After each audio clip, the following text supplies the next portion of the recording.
Mga tol, ay skrito ani. Kung taon mo aning oil seal mga tol. Labi na kung replacement yung napalit ng engine oil mga tol. Kani putlan mo ning spring mga tol.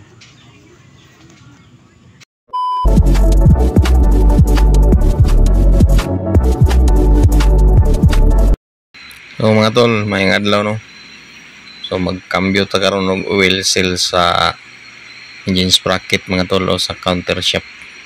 Kay nagleaking na siya mga tol.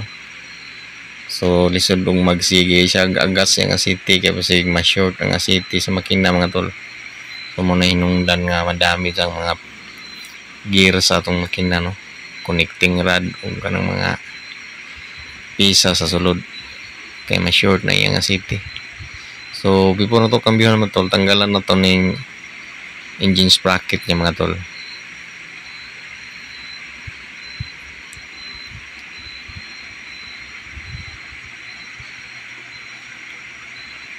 So dalirang man ni siya tanggalon mga tol no. Ara siya duha ka bolt 10 mm. Natanggalon na to ni siya mga tol. Birahon na to.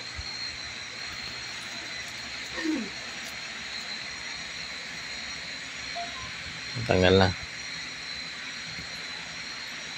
Muna siya mga tol.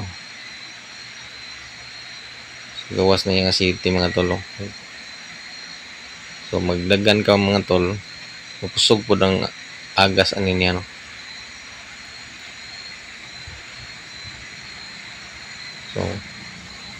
So tapuhan sa nato siya mga tol.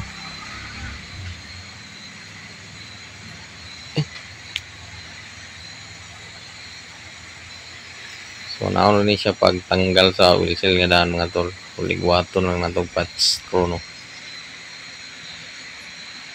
Tsaga-tsaga lang mga tol. Ligwaton na to niya tuyok po na to. So matanggal na siya kalugayan tol.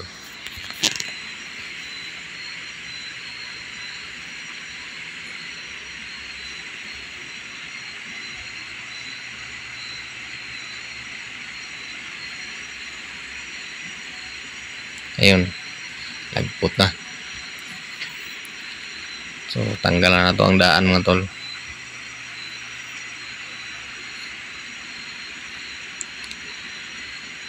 Muna siya itong ikpuli mga tol. So XRM mountain siya mga tol no. So napatlan na akong spring ani mga tol para mahugot yun siya. So limpyuhan sa nato ni mga tol. Punas-punasan na to. Ngaman mga tol, limpyo na siya. So kani siya technique pud siya mga tol no. Tanga na to tape ang iyang spline mga tol. So electrical tape akong gigamit kay mas hamis siya tol no. Tanga na to nag-tape kay para dili magasgas atong bag-o nga oil seal inig taod.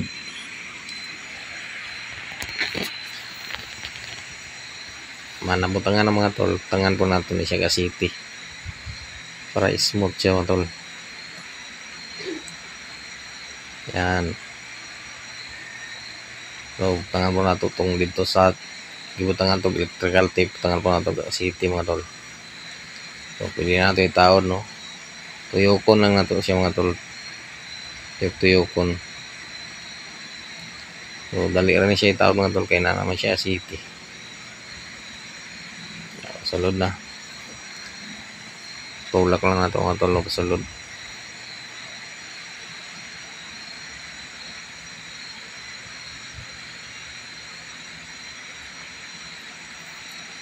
Human butang na tutong daan nga oil seal nga itong gitanggal mga tol. Kana ay happy na to siya mga tol. Kay para inigdok-dok na to. Dok po ng mga tol. So 17 mm nga sakit ra na akong gamit mga tol no. So mga tong dok-dokon hinahinay lang mga tol. Humok ra ni siya isulod. Para di ma-damage ang oil seal. So wala na ako gitanggal ang kambyada mga tol kay para dili ra atong trabaho no. Gamay ra tong tanggalon. So mura kuti-kuti siya gamay pero okay ra gihapon.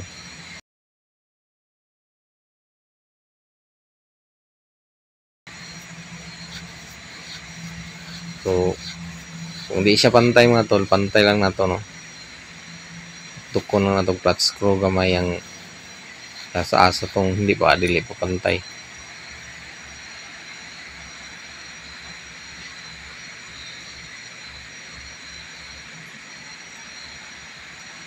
Man pag okay na mga tol, pantay na siya. So tanggalon na nato ng electrical tape na nabutang na to di mga tol kung napantay na siya.